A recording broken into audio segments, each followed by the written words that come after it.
Então, é uma experiência bem interessante para mim também.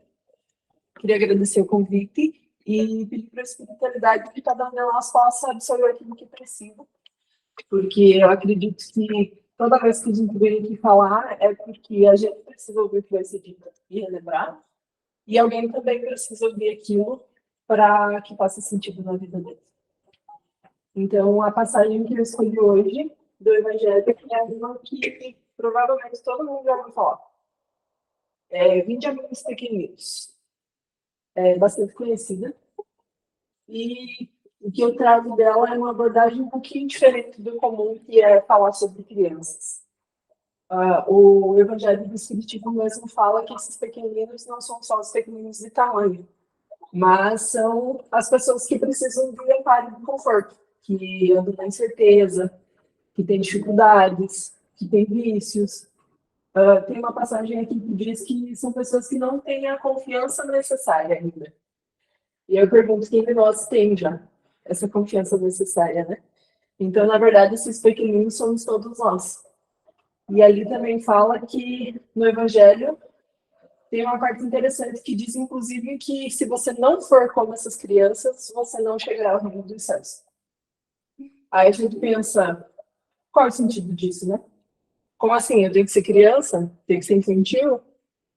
Aí, quando a gente pensa em criança, o que vem na nossa cabeça? Criança é muito espontânea, né? Se uma criança está com dor, ela chora. Se uma criança está com raiva, ela grita.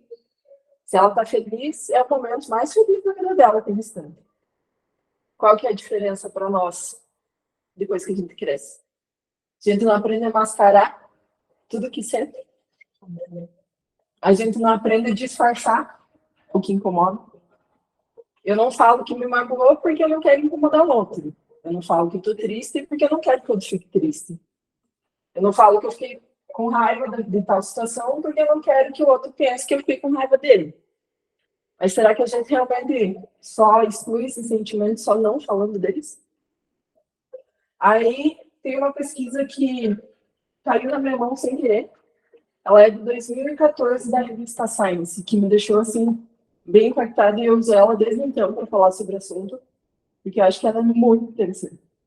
Ela é uma revista que não tem nem um fundo religioso, nem um fundo espiritual, nem uma ligação com nada disso. Mas se a gente parar para pensar, vai fazer todo sentido. Ela foi feita com 200 indivíduos, entre homens e mulheres, entre 18 e 77 anos, de todas as classes sociais e de todas as culturas possíveis. Desde alguém que eles pegaram dentro da igreja e aceitou fazer pesquisa, até alguém que está comprando no mercado. E aí o intuito da pesquisa era quanto tempo que você consegue ficar sozinho com seus pensamentos. E aí o teste era você ficar 15 minutos sem nenhuma interferência externa, sem celular, sem um livro para ler, sem uma música, sem TV, sem nada. Só pensando. 15 minutos. É pouco tempo, né? É só 15 minutos. Aí eles ofereceram primeiro alguma distração, tipo uma música, um livro. Você precisaria ficar aqueles 15 minutos, mas se você não conseguisse, você podia pegar a distração. Todo mundo pegou a distração. Aí eles acharam interessante, né? Porque por que as pessoas não conseguem ficar 15 minutos só com seus pensamentos? E resolveram propor uma atividade um pouco mais difícil. Todo mundo é muito apegado à questão financeira. Então, eles propuseram que ou a pessoa precisava 15 minutos com os seus pensamentos, ou ela precisava pagar $5 por 15 minutos. Você não vai querer pagar, né? É só para você ficar fazendo nada. As pessoas precisam pagar do que ficar assim, fazendo nada por 15 minutos. Aí os cientistas ficaram mais admirados ainda e resolveram fazer uma experiência um pouco mais drástica. E no lugar de dinheiro, eles ofereceram uma maquininha de eletrochoque para as pessoas. Primeiro, eles deram choque na pessoa para ela ver a intensidade da dor. Todo mundo considerou a dor moderada, que é incômodo, era uma coisa que eles não queriam passar. E aí eles ofereceram uma sala vazia, eles sentadinhos, quietinhos com seus pensamentos, e uma maquininha de eletrochoque. O que vocês acham que aconteceu? De 200 pessoas, 1/3 dos homens preferiu levar um choque. Desse 1/3, teve 10 pessoas que se deu mais de 15 choques em 15 minutos. E teve uma pessoa que se deu 190 choques em 15 minutos. Que tinham dito lá atrás que o choque era desconfortável, que eles não queriam levar de novo. Das mulheres, 30% das mulheres também preferiu levar um choque a ficar sozinha com seus pensamentos. Por que será que é tão difícil? Aí o Espiritismo nos diz que estar encarnado, na verdade, para nós é uma bênção. Porque aqui a gente tem a distração da rotina. A gente precisa trabalhar, pagar conta, estudar, cuidar da casa, da comida. Você não pode existir sem essas coisas básicas. Então você consegue se distrair, você consegue passar mais a metade do teu dia sem precisar pensar naquilo que está dentro da tua cabeça. Mas quando a gente está do outro lado, essas distrações não existem mais. Por isso que às vezes a passagem é tão difícil. Porque lá do outro lado a gente só tem os nossos pensamentos. E aí, quando vem essa passagem do Evangelho, o meu entendimento é: a gente precisa ser mais igual às crianças. Acolher as nossas emoções quando elas surgem. Mas não é só acolher no sentido de, nossa, eu senti isso, que péssimo que eu sou. Mas acolher no sentido de, estou sentindo. Sentir faz parte de todo mundo vai sentir. Tudo. É impossível ser humano e não sentir. O que a gente vai fazer com aquilo que a gente sente é que vai dar o andar dele para frente. Mas a gente precisa acolher. Porque o que acontece, todo livro espírita que a gente lê, todo romance, todo livro de estudo, todo livro de doutrina, a mudança só acontece quando a gente lida com ela e deixa ela ir embora de uma forma pacífica. Quantos espíritos que acabam ficando vidas e vidas e vidas presos numa mágoa, numa raiva, numa vingança, e vão passando para frente, e vai indo, e daí a gente nasce, cresce, ganha mais umas vinganças acumuladas no caminho, e vai lá de novo para o mesmo lugar, porque não lidou com aquilo, não quis. Então, que a gente consiga ser mais como as crianças, de reconhecer, me fez mal, não gostei, fiquei chateado, fiquei triste, e de lidar com aquilo. Tudo bem, eu estou triste, faz parte. Não vai ser sempre dias reluzentes. Todo livro espírita também disse que é provas e expiações. Ninguém passa sem essas provas e expiações. Mas só vem mudança quando a gente reconhece que precisa dela. Não tem um livro que, por mais que a mãe seja caridosa, o pai seja compreensivo, tenha algum amor que queira te resgatar, nenhum deles conseguiu quando você não quis. Porque a energia está em nós. O que a gente sente está dentro de nós. As nossas emoções estão em nós. E a gente é aquilo que a gente sente. Então, enquanto a gente não olhar para a gente com carinho e afeto, que a gente daria o colo para uma criança que caiu, bateu o joelho e ficou triste. Até ela chorar e acabar. Aí depois passou. Mas por que com o outro a gente está sempre disposto a dar a mão, a dar um abraço, a dar um conforto? E quando é para nós mesmos, a gente não quer. A gente se acha fraco, a gente se acha bobo. A gente também é gente. A gente também precisa, às vezes, de só um colo. Só alguém ali segurando a mão. Às vezes é você mesmo, tá? Nem sempre vai ter outra pessoa. A espiritualidade está aqui por perto, mas a gente não tem a capacidade de ver eles o tempo inteiro. Então, às vezes, é a nossa mãozinha que fica ali mesmo. Mas tem que se sentir. Não existe a evolução sem vencer aquilo que nos faz mal. Aquilo que nos danifica. Era o que a Trilha lia ali no livro agora no início. A gente é muito teimoso por querer não fazer parte da estatística, eu costumo dizer. Porque a gente sabe que aquilo faz mal e a gente continua fazendo, dizendo que para mim não vai fazer mal. Se eu sei que se eu me alimentar só de comida que não tem nutriente bom, vai me dar um problema no coração, vai me dar colesterol, vai me dar pressão alta, eu continuo fazendo. Achando que para mim não vai acontecer. Só para os outros.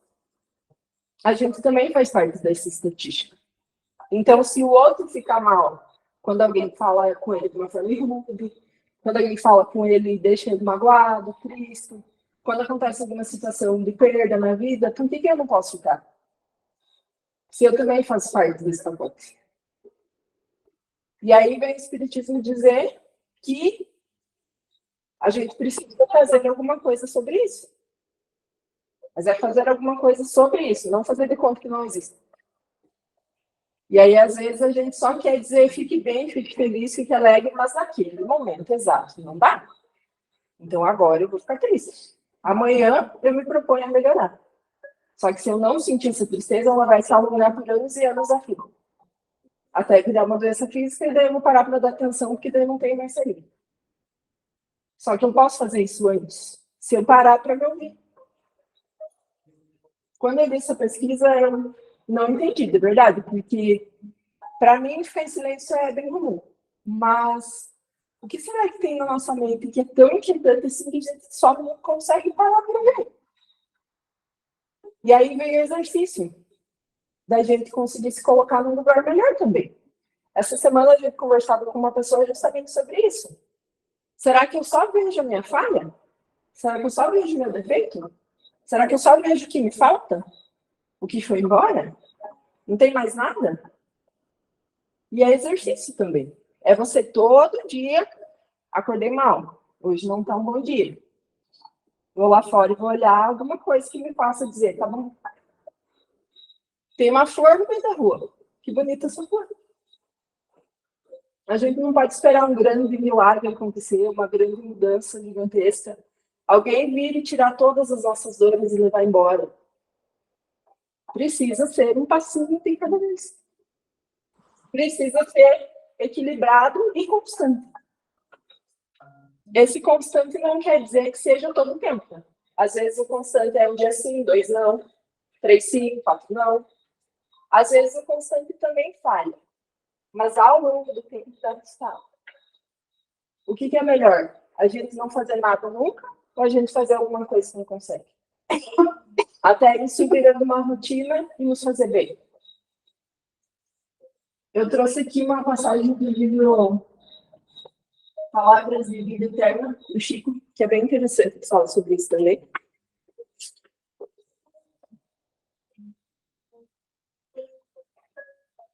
Em tudo que fizerdes, seja em palavra, seja em ação, fazei em nome do Senhor Jesus, dando por ele graças a Deus Pai. Dize-te cristão, declara-te seguidor de Jesus, afirma-te cultor do Evangelho.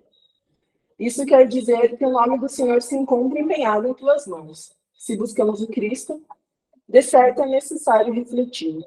É imprescindível assim saibamos agir, como se lhe fôssemos representantes fiéis no caminho em que estagiamos. Lembra-te de semelhante obrigação, e cumprindo-a libertar-te-á com facilidade das sombras que te atormentam a marcha. Assevera-nos o apóstolo, e tudo que fizerdes, seja em palavra, ação, fazei em nome do Senhor Jesus, dando por ele graças. Efetivamente, a palavra e os atos representam uma força de exteriorização dos nossos sentimentos e pensamentos. O coração inspira o cérebro dirige a existência. A emoção cria a ideia plasma as ações. O coração inspira o cérebro. O que quer dizer? O que está no coração vai vir para a minha mente. Eu não consigo fugir.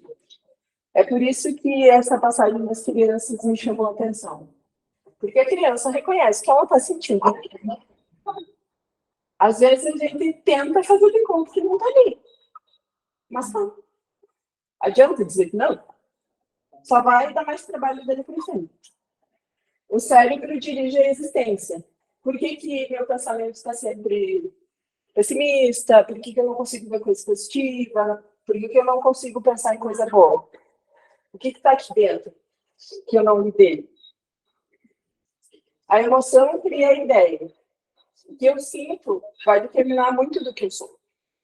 Porque não tem como eu ser alguém diferente do que eu estou sentindo, do que eu estou pensando. É a nossa ação na prática. A ideia plasma as ações. É bíblico também.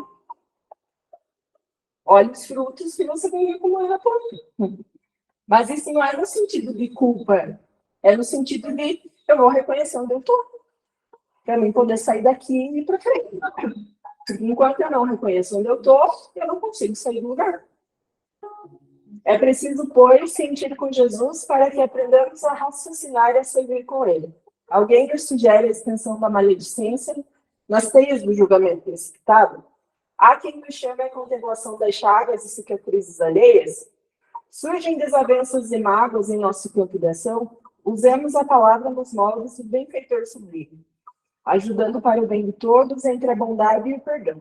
Somos tentados ao revide por ofensas inesperadas. Sofremos preterição e calúnia, apodo e perseguição.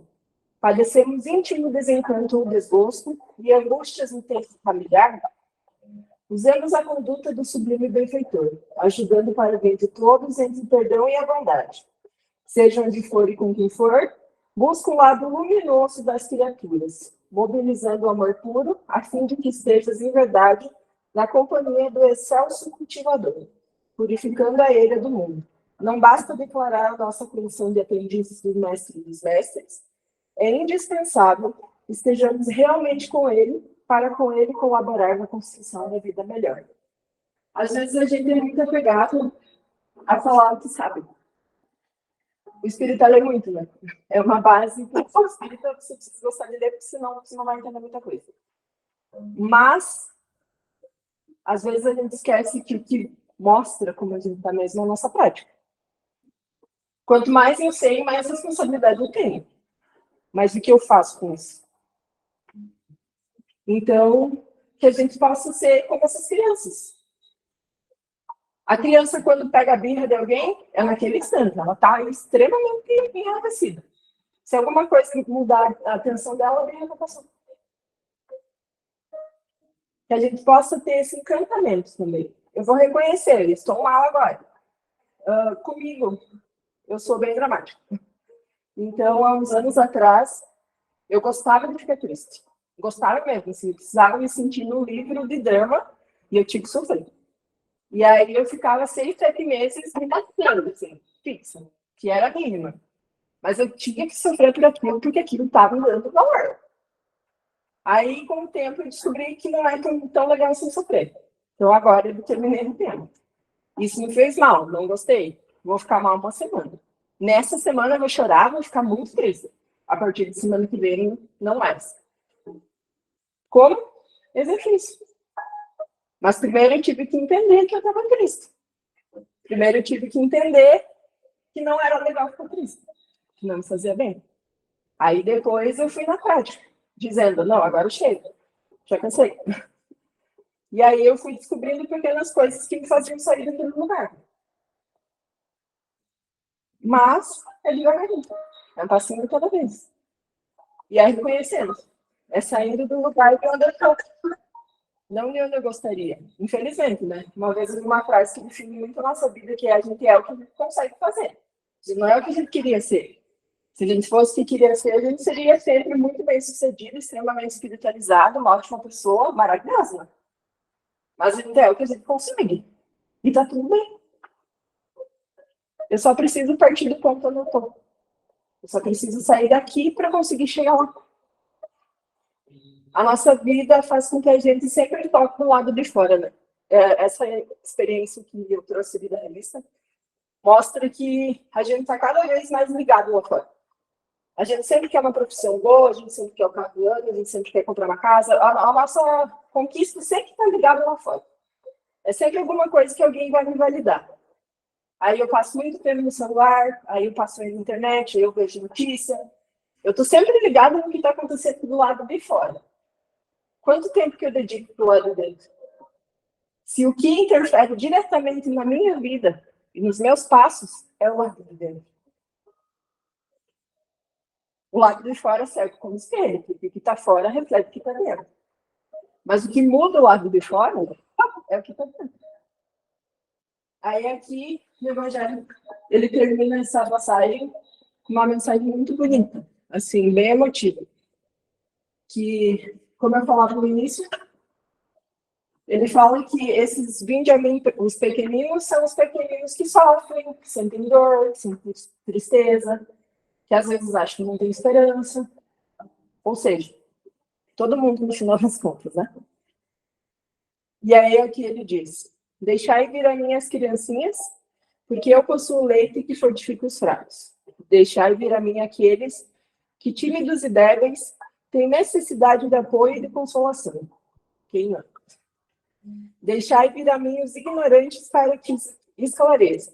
Deixai vir a mim todos aqueles que sofrem, a multidão dos aflitos e dos infelizes. Ensinar-lhes-ei o grande remédio para abrandar os males da vida e lhes darei o segredo da cura de suas feridas. Qual é, meus amigos, este bálsamo soberano possuindo virtude por excelência? Esse bálsamo que se aplica sobre todas as chagas do coração e as fecha? É o amor e a caridade. Se tendes esse fogo divino, o que temereis? Se tendes o amor, tendes tudo o que pode desejar sobre a terra.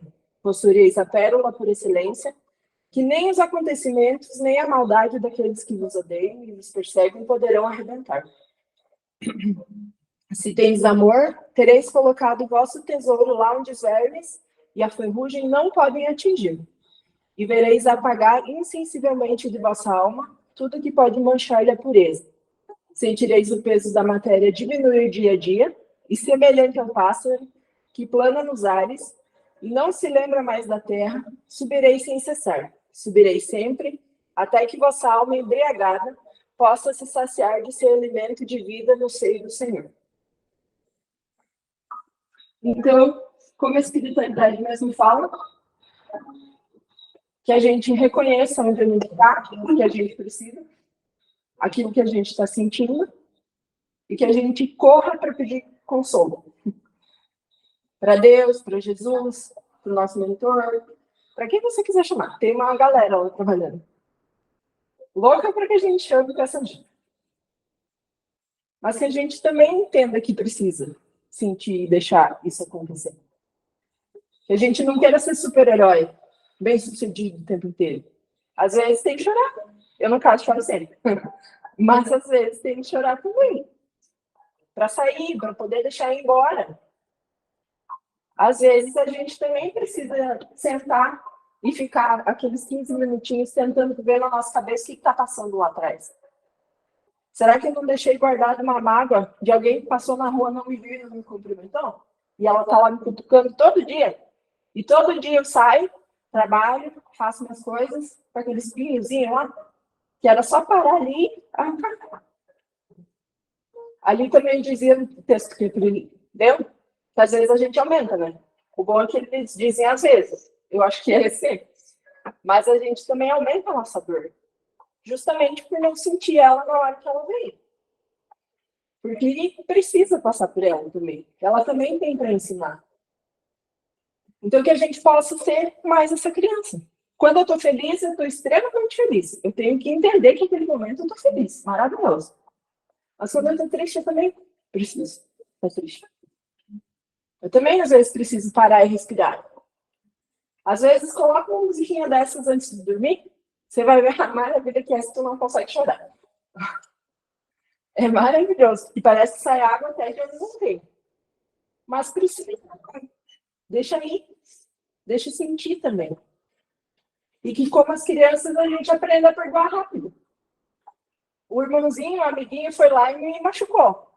Daqui meia hora eles não estão lá brincando junto de novo? Entender que, da mesma forma que eu sinto a dor, o outro também sente. Então, às vezes eu senti, às vezes eu causei. E na maioria das vezes, a gente causa mal sem querer. A gente causa mal achando que está fazendo bem. Porque a gente não consegue entender como que o outro vai ler. Então, que o meu julgamento seja tão feroz para mim quanto é para o outro. Se eu sei que eu não fiz por mal, que eu dê a chance do outro também dizer que não fez por mal. E assim, se a gente reconhecer que erra, acerta, sente, chora, tem raiva, grita, dá risada, vai ficar mais fácil de passar um dia de cada vez. De não aumentar o sofrimento que poderia durar 2 anos em 20 ou em 2 encarnações. Né? Eu acho que o objetivo nosso, pelo menos, é que nessa encarnação a gente consiga resolver o que fez nessa. Né? Não precisar levar muita coisa para lá. Mas só vai acontecer se a gente reconhecer o que fez. Se a gente reconhecer o que fez. Então, é isso que eu queria trazer para vocês hoje. Lembrando que, às vezes, a dor é grande, tá? Então, se precisar de ajuda, também não tem vergonha nenhuma em pedir. Seja ajuda de alguém da família, de algum amigo, seja terapia, que ajuda muito, inclusive. Mas a gente precisa também pedir ajuda e sentir o que a gente tem por dentro. Queria agradecer, então, mais uma vez pelo convite. Espero que tenha sido útil. Para mim, pelo menos, foi, que eu precisava lembrar disso. E que a espiritualidade possa nos acolher e essa noite nos acalentar. Hoje a gente vai para casa tudo criancinha, precisando de colo. Obrigada, gente. Obrigada a você, é um prazer te ouvir, muito bom. Será chamada mais vezes. Então, deixa eu parar aqui.